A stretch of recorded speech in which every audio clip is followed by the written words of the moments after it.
नमस्ते। Public India के सारे दर्शकों का अभिवादन। आपसे एक आग्रह है और इसीलिए मैं व्यक्तिगत रूप से आपसे आग्रह कर रहा हूं। 16-17 नवंबर 2024 को लखनऊ के मोती महल लॉन में अवध कॉन्क्लेव का आयोजन किया जा रहा है। आग्रह यह है कि अवध कॉन्क्लेव को सफलतापूर्वक आयोजन के लिए धन की आवश्यकता है। हम लोग पहले इसको करते रहे हैं, दूसरे नाम से करते रहे हैं, अवध कॉन्क्लेव, लोकमत सम्मान इत्यादि इत्यादि नाम से। लेकिन इस बार अलग अलग विषयों पर डिस्कशन होगा। देश के अपने अपने स्पेशलिस्ट आएंगे और इन सबके लिए मैं एक क्यूआर कोड आपको दे रहा हूं। इससे आप ब्रोशर डाउनलोड कर सकते हैं, देख सकते हैं क्या रूपरेखा है। लेकिन आपसे फिर से एक बार अपील है कि इस आयोजन को सफल बनाने के लिए थोड़ी आर्थिक मदद करें। बहुत बहुत धन्यवाद। नमस्ते। हमारे साप्ताहिक कार्यक्रम अशोक वानखेड़े साहब के साथ बातचीत में इंतजार है। इस कार्यक्रम का बहुत इंतजार रहता है। आज सुबह ही मुझे शिव कुमार भाई साहब हैं, बीएचयू के पूर्व अध्यक्ष हैं, उनका फोन आया। उन्होंने कहा कि भाई ये तो तुम इतना अच्छा कार्यक्रम करते हो, इसकी थोड़ी फ्रीक्वेंसी बढ़ाओ। तो हमने कहा नहीं, कुछ कोशिश है, लेकिन वानखेड़े साहब का प्रेम है, वो आ जाते हैं जब मैं कह देता हूं, लेकिन वो बहुत व्यस्त आदमी है। खैर, अशोक भाई, महाराष्ट्र में हो क्या रहा है? क्योंकि पहले था कि लास्ट मिनट तक, नॉमिनेशन तक सब ठीक हो जाएगा, फिर हुआ कि नहीं नहीं पर्चा वापसी तक, लेकिन अभी भी थोड़ा घमंजा मचा हुआ है। उधर देवेंद्र फडणवीस को क्या हो गया? वो मतलब उनको अगर अजीत पवार को गाली देके उनकी सीटें बढ़ रही हैं तो बहुत अच्छी टैक्टिस है, लेकिन अगर गाली देके सीटें घटा रहे हैं तो ये कौन सी टैक्टिस है? उनकी अपनी सीटें उनकी कम हो रही हैं। अशोक भाई देखिए क्या हो गया आनंद भाई, एनडीए गठबंधन में गांव बसाने और मांगने वाले आ गए, ये स्थिति हो गई। अभी चुनाव के नतीजे आने हैं, फेवरेबल चुनाव के नतीजे आने हैं। और मैंने कहा ना कि महाराष्ट्र की राजनीति, ये 6 राजनीतिक दल है, 2 शिवसेना, 2 एनसीपी, एक कांग्रेस, एक बीजेपी और एक बाकी छोटे मोटे जो स्वादानुसार नमक जैसा होता है खाने में, वैसे छोटे मोटे रोल अदा करने वाले, राज ठाकरे से लेके प्रकाश आंबेडकर से लेके बच्चू कडू और शेट्टी, ऐसे कई लोग हैं। कुल मिलाकर अभी ये षड्यंत्र मतलब चंद्रकांता एपिसोड हो गया है, चंद्रकांता सीरियल हो गया है।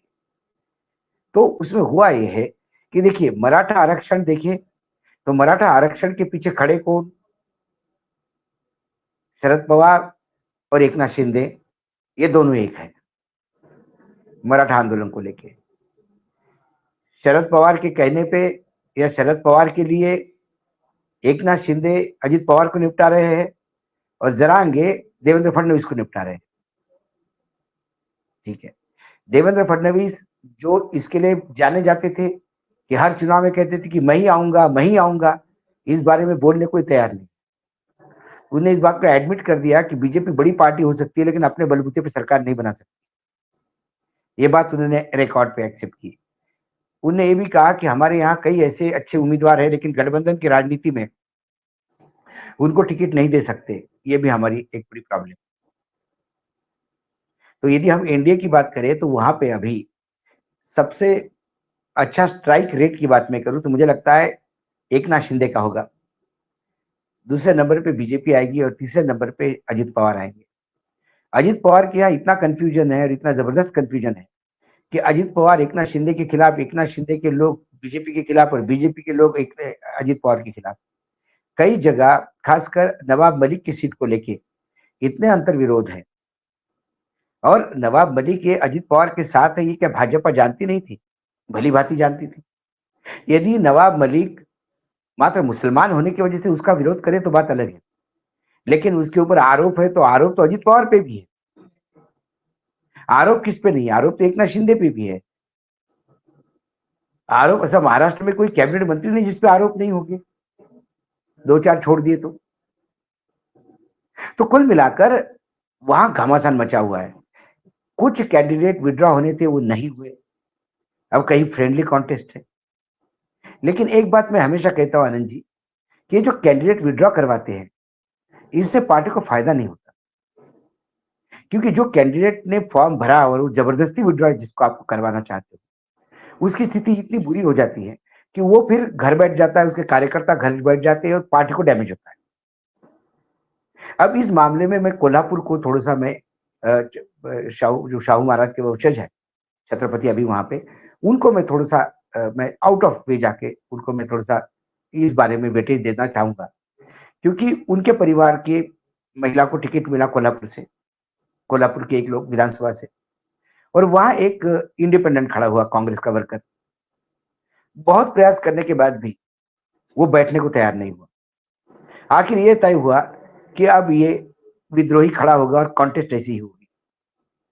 लेकिन रात को उस विद्रोही उम्मीदवार के पिता ने महाराज को फोन किया, छत्रपति को, और कहा कि आप छत्रपति है, आप न्याय तो आप करेंगे, क्या कांग्रेस में सामान्य वर्कर जो दरी उठाता है उसका बेटा कभी चुनाव नहीं लड़ सकता क्या? चुनाव क्या एक ही घराना लड़ेगा क्या छत्रपति का? तो छत्रपति ने बड़ा इमोशनल होकर उसको कहा कि आप चिंता मत करिए, आप कॉन्टेस्ट करिए, मैं विड्रॉ करता हूं। और उनने अपने उम्मीदवार को विड्रॉ करवाया। अब वहां कोल्हापुर के उस सीट पे कांग्रेस का उम्मीदवार ही नहीं है, क्योंकि बी फॉर्म नहीं है। जो इंडिपेंडेंट रेबर है उसी को साथ देना होगा। सांगली में भी वही है। कांग्रेस में कई जगह, मैं बार बार कहता हूं आनंद जी, बहुत बुरा लगता है, कांग्रेस ने कई जगह वही खेल किया जो हरियाणा में हुआ। जहां कुणबी मतदाता बहुत है वहां तेली दिया, क्योंकि एक अखबार का मालिक प्रेशराइज कर रहा था। आप अखबार के मालिक को झेलोगे कि आपके कार्यकर्ताओं का ये देखोगे? उसके पहले वो उम्मीदवार वहां पे था, चुनाव लड़ा था, लेकिन तब कुणबी मराठा ये फैक्टर नहीं था। जरांगी के आंदोलन की वजह से कुणबी सब एक हो गया है। और तेली समाज के वोट तो कभी कांग्रेस को वैसे भी नहीं मिलते, वो सब मोदी जी के कोटे में जाते हैं। एक कॉन्स्टिट्यूंसी में 6-7 बार हारे हुए उम्मीदवार को फिर से चुनाव लड़वाया गया। एक कॉन्स्टिट्यूंसी में उस परिवार को टिकट दिया जहां ये जो शिवसेना तोड़ने में जो आर्किटेक्ट थे उसमें उनका, उस परिवार का हिस्सा था। ये जो लॉजिस्टिक तय किया था कि कहां से सूरत और गुवाहाटी कैसा लेके जाएगा, सब वो प्लान करने वाले लोगों के ही घर में टिकट गया।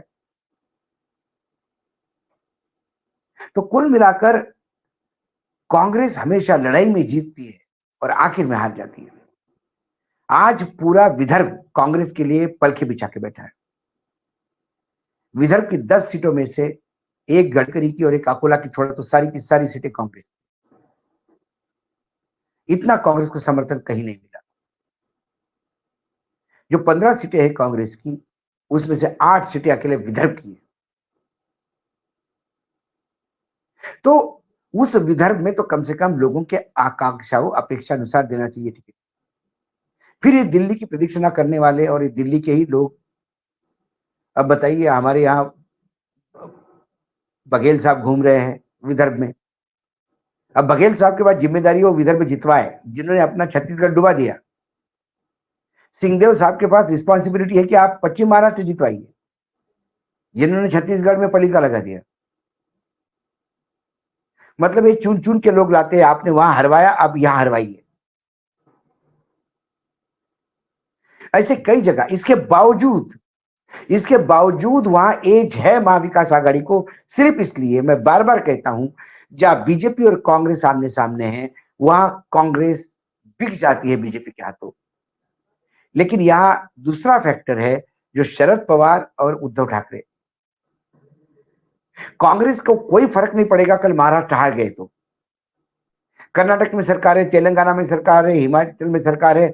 कल हिमाचल हार जाए तो उत्तराखंड आ जाएगा, उत्तराखंड आ जाएगा तो पंजाब आ जाएगा। कहीं ना कहीं 1-2 राज्यों में तो उनकी सरकारें होती है और उनपे वो खुश रहते हैं, उनके धंधे चलते रहते हैं नेताओं के। लेकिन उद्धव ठाकरे और शरद पवार के लिए ये महाराष्ट्र का चुनाव हाथ से जाना उनकी पार्टी की समाप्ति है। इसलिए वो जी जान से लगे हैं और वहां बिकता भी नहीं कोई। जो शिवसेना टूटी वो ईडी के डर से टूटी। बाद में पैसे वैसे मिलते गए, वो सब ठीक है अपनी जगह पे, जो भी चर्चाएं हैं। तो इसलिए उद्धव ठाकरे और शरद पवार, खासकर शरद पवार ने जो टिकट दिए हैं, इतने सोच समझ के चूज कर करके, हाँ 1-2 गलतियां उधर भी हुई है, लेकिन फिर भी 1 to 1 मार्क करके उन्होंने, तो स्ट्राइक रेट उनका लोकसभा में भी अच्छा था, स्ट्राइक रेट उनका विधानसभा में भी अच्छा होगा। अब यहाँ पे इंडिया गठबंधन में अजित पवार लगे हुए हैं इस जुगाड़ में कि कैसे ही ऐसी स्थिति बना दो कि मेरे बगैर सरकार नहीं बने। एकनाथ शिंदे भी इस बलबूते पे है कि ऐसा टिकड़म होना चाहिए कि एकनाथ शिंदे नहीं तो सरकार नहीं, और फिर सरकार बनने के लिए वो कहीं भी जा सकते हैं। हमारे यहाँ विचारधारा ये अब तिजोरी में बंद हो गई। महाराष्ट्र में कोई विचारधारा अभी रही नहीं, किसी भी राजनीतिक दल की कोई विचारधारा नहीं है। ये टोटल एडजस्टमेंट है, आंकड़ों का खेल है। जिसके आंकड़े 145 से ऊपर होंगे वो सरकार में आएगा, और 145 ऊपर होने के लिए लॉलीपॉप बांटे जाएंगे, मंत्री पद बांटे जाएंगे, कारपोरेशन बांटे जाएंगे, और ये लोग करेंगे। सबसे इजी बिकने वाली कॉमोडिटी आज देश में कोई है तो वो पॉलिटिशियन बहुत जल्दी बिक जाता है। अशोक भाई, मैं एक थोड़ा सा आउट ऑफ कंटेक्स्ट है, लेकिन मैं मेरे मन में ये सवाल है और मैं आप कैसे देखते हैं। कांग्रेस में मैं एक नेता का स्पेसिफिक नाम लेके बोल रहा हूं। एक कांग्रेस के एक नेता है डीके शिव कुमार। डीके शिव कुमार अगर आज नहीं होते तो आज कर्नाटक में सरकार नहीं होती। डीके शिव कुमार ने बड़ा दिल दिखाया था और उन्होंने सिद्धारमैया साहब को सीनियोरिटी के चक्कर में और इसमें उन्होंने उनको चीफ मिनिस्टर बन जाने दिया, जबकि वो आदमी लगातार लड़ा था। अगर आज डीके शिव कुमार नहीं होते तो तेलंगाना की सरकार नहीं होती, डीके शिव कुमार नहीं होते तो हिमाचल की सरकार नहीं होती। लेकिन उस डीके शिव कुमार ने एक कोई वक्तव्य दिया, जो वक्तव्य हो सकता है कांग्रेस पार्टी को लगा हो कि वो इस समय नहीं देना चाहिए था, मुझे भी लगता है, लेकिन उस पे एक रिटर्न चिट्ठी उनको डीके शिव कुमार को लिखवा, मतलब वो कर देना और फिर ये कहना कि इस समय नहीं और इससे बचना चाहिए। और डीके शिव कुमार को, जैसा आप कह रहे हैं, मैंने इन किसी भी इलेक्शन में उनको इंचार्ज होते हुए नहीं देखा। नहीं तो इनके पास एक ही व्यक्ति है जो इन सारे लोगों का तोड़ है, जो इस भाषा को जानता है, उसका नाम है डीके शिव कुमार। ये उनको क्यों नहीं कहीं का इंचार्ज बनाते हैं? ये देखिए, ये कुल मिला के 8-10 नाम है सर, 15 से ज्यादा नाम नहीं है कांग्रेस में, और वही पत्ते बार बार फेंटे जाते हैं। कोई राज्य का चुनाव हो, वहां स्क्रीनिंग कमेटी वही होगा, इन्हीं 15 में से एक होगा, वहां ऑब्जर्वर इन्हीं 15 में से जाएगा, जनरल सेक्रेटरी इंचार्ज इसी 15 में से एक जाएगा। उन 15 से के बाद 16वां नाम नहीं है इनके पास, और जो लोग करते हैं उनको ये आने नहीं देते, क्योंकि एक क्लोज गार्डेड ग्रुप है। सत्ता में आए तो पैसा खाएंगे, और सत्ता में नहीं आए तो फिर भाजपा से पैसा लेके पार्टी बेच देंगे। यही करते हैं। हरियाणा इसका बेहतरीन उदाहरण है। और इंटॉलरेंस इतना है कि आईना दिखाओ तो आग लगती है। आज के डेट में चोर को चोर कहना कांग्रेस में पाप हो गया है। एक आदमी जो पूर्ण रूप से इस पार्टी को जिंदा रखने के लिए, पार्टी को आगे बढ़ाने के लिए लगातार पसीना बहा रहा है, उसका पसीना गटर में जा रहा है, वेस्ट जा रहा है, इसका दुख होता है। राहुल गांधी के मेहनत पे दुख होता है। तो ऐसे डीके शिव कुमार जैसे कई लोग हैं जिनके वजह से मैं रमेश चन्नीतला को भी अच्छा आदमी मानता हूं, लेकिन रमेश चन्नीतला के अपने प्रॉब्लम से रमेश चन्नीतला को भी इस कोटरी से जूझना पड़ता है, तो कुछ सीटें उनको इसके हिसाब से भी देनी पड़ती है। जी जी। अशोक भाई, मैं फिर से एक बार महाराष्ट्र की एक चीज समझ लूं, मैं गणित समझ लूं। आपने पिछली बार कुछ गणित बताया था, जो अभी हम लोगों के पास जो आंकड़े हैं उसके हिसाब से महायुति में बीजेपी 148 सीट, शिवसेना 80, एनसीपी 53, अन्य दल 5 और 2 पे कोई डिसीजन नहीं है। वो अब मेरा जो गणित है उसके हिसाब से अगर बीजेपी अपना चीफ मिनिस्टर चाहती है, सबसे ज्यादा सीट ली है, तो अगर वो 60% का स्ट्राइक रेट करती है तब उसकी 85 सीट आती है, और 148 सीट उनके पास है, दूसरे के पास 140 सीट है। उस 140 सीट में अगर 43% का स्ट्राइक रेट आएगा तब 60 सीटें आएंगे, तब आप 145 पे पहुंचोगे।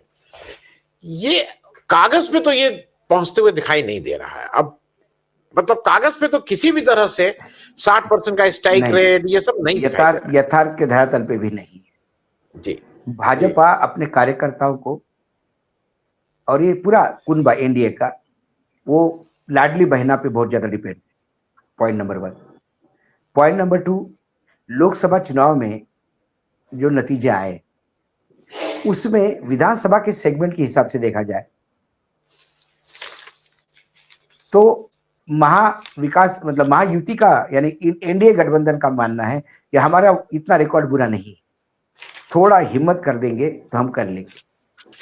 ऐसे ही सपने बंगाल में देखे थे। बंगाल में जब 18 सीटें आई थी तो 18 सीटें आ गई तो उतनी विधानसभा हमारे पास, और बस 50 का तड़का लगाए तो सरकार बना देते। नहीं हुआ। जितनी विधानसभा आपके 18 में थी वो भी नहीं मिली आपको। आपके सांसद जो विधायक लड़पी वो, क्योंकि विधानसभा और लोकसभा के चुनाव ही अलग अलग होते हैं। जी जी जी। मैं आंकड़ा अशोक भाई दूंगा। मैंने जी आपको कहा कि मैं अभी 8 तारीख से महाराष्ट्र में हूँ, 20 तारीख तक, बीच में एक दिन के लिए लखनऊ हूँ आप ही के फंक्शन के लिए। तो लगातार मैं विदर्भ से, मैं पश्चिम महाराष्ट्र से, मैं कोंकण में जाने का प्रयास करूंगा, मैं उत्तरी महाराष्ट्र, मुंबई, ठाणे जी जाके मैं जी बिल्कुल अपने जितने भी श्रोते हैं उनको प्रॉमिस करता हूँ कि वहां का रिपोर्ट देके, और फिर जिस दिन वोटिंग है उस दिन हम आंकड़ा भी देंगे जी। कि हमारा आकलन अशोक भाई, आज इतना हम है। सब लोगों को इंतजार रहेगा। लेकिन एक और चीज बहुत मैं इतने साल से, मतलब मैं बार बार कहता हूं 77 से मैं एक्टिवली पॉलिटिक्स के हर इलेक्शन में, ये पहली बार मैंने देखा कि नॉमिनेशन हो गए, सारा कुछ तय हो गया और उसके बाद इलेक्शन, क्योंकि ये तो इतना सख्त कानून है कि एक बार इलेक्शन का प्रोसेस शुरू हो जाए तो अगर कोई कोई कैंडिडेट राष्ट्रीय पार्टी का या नेशनल पार्टी का मर जाता है तब इलेक्शन पोस्टपोन होंगे, नहीं तो इलेक्शन रुकेंगे नहीं। ये भाई साहब लोग 14 जगहों के इलेक्शन को 20 तारीख को पोस्टपोन कर रहे हैं। ये गुत्थी बहुत समझ में नहीं आई मुझे, क्योंकि क्या नहीं, इलेक्शन नहीं, नहीं, कमीशन इसमें रॉकेट साइंस नहीं है। जहां बीजेपी कमजोर है उनको ज्यादा समय चाहिए, उनको लगता है और थोड़ा समय मिले तो और कुछ मैनिपुलेट हम कर सकते हैं। अब मैनिपुलेशन के मायने वोटर को भ्रमित कर सकते हैं, लॉलीपॉप दे सकते हैं। तो आपकी कमजोर पोजीशन उत्तर प्रदेश में है, बाई इलेक्शन में 9 जगह पे चुनाव है। आप केरल में कमजोर हो, आप पंजाब में कमजोर हो, तो आपने केरल, पंजाब सब जगह पे आपने कहा कि नहीं, कार्तिक पूर्णिमा स्नान है और उसके वजह से लोग नहीं जाते। अब आपके यहाँ 9 सीटें हैं तो राजस्थान में 8 सीटें। कार्तिक पूर्णिमा का मेला जितना बड़ा इवेंट राजस्थान में है उतना उत्तर प्रदेश में भी नहीं। जी। तो राजस्थान में वो कार्तिक मेले का कोई इंपैक्ट नहीं। मतलब कार्तिक पूर्णिमा, कार्तिक मेला यह राजस्थान में उत्सव नहीं है, वो यूपी में उत्सव है। हमारे चुनाव आयोग जो है वो अलग अलग चश्मे को हर राज्य को देखते हैं। जिस राज्य में भाजपा शक्तिशाली है, या यदि भाजपा ने मांग की तो 2 मिनट में मांगी जाएगी, कांग्रेस ने मांग की तो उसको देखा जाएगा, करा जाएगा। ये मुझे ताज्जुब लगता है, ये कई बार होता है ना, एक्सेप्शन हो जाता है बीच में, कि झारखंड के डीजी के खिलाफ बीजेपी ने आवाज उठाई, तुरंत डीजी बदले गए। बंगाल में चुनाव थे, डीजी के खिलाफ आवाज उठाई, तुरंत डीजी बदले गए। महाराष्ट्र में भी चुनाव है, डीजी के खिलाफ बहुत आवाज उठी, कोई नहीं एक्शन हुआ। अब जाके जब वोटिंग को 10 दिन बचे हैं, 10-20 दिन बचे हैं, 15 दिन बचे हैं, तो वर्चुअली आज का डेट यदि पकड़ा जाए तब जाके इन्होंने रश्मि शुक्ला को बदला। अब मेरा एक ही मानना है कि चुनाव आयोग इस बात पे तो कम से कम कंफर्म करे कि जिस दिन चुनाव घोषित किए उस प्रेस कॉन्फ्रेंस में जो बोला वो गलत था, या आज बोला ये गलत है। दोनों सही नहीं हो सकते। उन्हें जब रश्मि शुक्ला जी के बारे में सवाल पूछा तो चुनाव आयोग ने पूर्ण रूप से जस्टिफाई किया, यूपीएससी का हवाला दिया कि वहां डीजी बदल नहीं सकते, और सबने सुना। भाई चुनाव आयोग बाप है, सब कह रहे थे, सुनना पड़ेगा। अब उन्होंने बदला, या तो अब गलत है या तब गलत थे। और चुनाव आयोग से गलती की अपेक्षा नहीं है। लोकतंत्र की आत्मा चुनाव है और चुनाव आयोग इस आत्मा का कस्टोडियन है। चुनाव आयोग में विश्वसनीयता, पारदर्शिता, ये दोनों चीजों पे, ये पहिए पे चुनाव आयोग टिका हुआ है। लेकिन चुनाव जी आयोग को चुनाव की आचार संहिता, चुनाव में क्या होना चाहिए क्या नहीं, उनके लिए एक ही पक्ष है, वो है बीजेपी। वो उन्हीं की बात सुनेंगे, उन्हीं की बात पे एक्शन लेंगे। बाकी जगह पे कुछ तो लोग कहेंगे, लोगों का काम है कहना, छोड़ो इन बेकार की बातों को, बाकी सब बेकार की बातें हो जाती। तो ऐसे सरकारी भोपू बने हुए चुनाव आयोग से अपेक्षा क्या की जा सकती? जी जी कुछ नहीं। और निर्लज्जता का ये अमृतकाल चल रहा है, इसलिए लज्जा किसी को आती नहीं। जी। निर्लजता की आदत है कि जब कहा यह जाता है कि जब कुछ भी वस्त्र नहीं है तो आप अपनी आंख अपने से बचा लीजिए, अब तो ये उस पर उतारू हो गए। खैर, नहीं मैं नहीं, एक नजर छोटी की शर्म, ये मुहावरा अब समाप्त हो गया साहब। जी आने वाली पीढ़ी को नजर की शर्म क्या है तो वो बड़ा ऐसा दिखेंगे, कोई एलियन जैसी बात कर रहा है आदमी। मैं मैं एक बस छोटा सा एक और आपसे ले लूं, फिर एक इंपॉर्टेंट दो चीजों पर रह गए। ये नीतीश कुमार के, जिसको अगर वैसी आम भाषा में बोले तो फील्डिंग जो बीजेपी लगाती है, पिछली बार चिराग पासवान 135 कैंडिडेट खड़ा किए, नीतीश को 43 पे ले आए। 115 सीट लड़े थे, बीजेपी 110 लड़ी थी बिहार में, नीतीश जी आ गए 43 पे। अब फील्डिंग लग रही है, प्रशांत किशोर पहले ही खड़े हुए थे कई स्लिप के साथ, अब एक आरसीपी सिंह को बीजेपी ने नया शुरू किया और उन्होंने अनाउंस किया कि हम 140 सीट पे लड़ेंगे। वो सेम उसी कास्ट के हैं, कुर्मी जात के हैं, उन्हीं के जिले के हैं, और वो केवल उनका एक काम है कि नीतीश को डेंट करो। तो देखिए नीतीश को क्या, ये जब हमको आपको समझ में आ रहा है तो आनंद जी, नीतीश को समझ में नहीं आ रहा। आनंद जी, एक कई बार हम फोटोग्राफ देखते हैं या नेशनल ज्योग्राफी में हमने कुछ डॉक्यूमेंट्रीज देखी है। कई बार कुछ जो मासा मछली है, वो किनारे पे आके सुसाइड करती है, किनारे पे आके पानी के बाहर आ जाती है और मर जाती है। अभी तक पूरे विश्व के वैज्ञानिक ये नहीं ढूंढ पाए कि व्हेल में क्या ऐसी प्रवृत्ति हो जाती है कि वो आत्महत्या पे तुला हो जाता है और सामूहिक आत्महत्या करते हैं। ये राजनीति के व्हेल है जो आत्महत्या करना चाहते हैं। ये बार बार उस सांप से डसवा रहे हैं जिसके डसने से लोग मर रहे हैं। एक बार नहीं, कई बार हुआ है। बीजेपी ने कई बार ऐसे सबक सिखाए हैं नीतीश कुमार को, लेकिन नीतीश कुमार सीखने को तैयार नहीं है। तो नीतीश कुमार को मैं राजनीति का वो व्हेल मानता हूं जो किनारे पे आत्महत्या करने के लिए आके पड़ता है। अब ऐसे में क्या कहे, मुझे बताइए आप। वो क्यों आरजेडी को छोड़ के चले गए, किसी के पास जवाब नहीं। बीजेपी में आके उनको क्या मिला, किसी के पास जवाब नहीं। बीजेपी ने कौन सी उनकी मांगे मानी, किसी को जवाब नहीं। बीजेपी उनको निपटा रही है, ये सारी दुनिया जानती है, वो क्यों नहीं जान पाते, किसी को जवाब नहीं। जी जी उन्हीं के, जिसके साथ आप पार्टनर हैं, उन्हीं पार्टी के लोग आपकी विचारधारा के खिलाफ यात्राएं निकलते हैं। आप क्यों चुप हो जाते हैं, किसी को पता नहीं। नीतीश कुमार ये मिस्ट्री है राजनीति की। करेक्ट। और दुख इस बात का होता है, एक सितारा जो इस देश का प्रधानमंत्री बनता, वो अपनी पार्टी भी नहीं बचा पा रहा है। जी नमस्ते। पब्लिक इंडिया के सारे दर्शकों का अभिवादन। आपसे एक आग्रह है और इसीलिए मैं व्यक्तिगत रूप से आपसे आग्रह कर रहा हूं।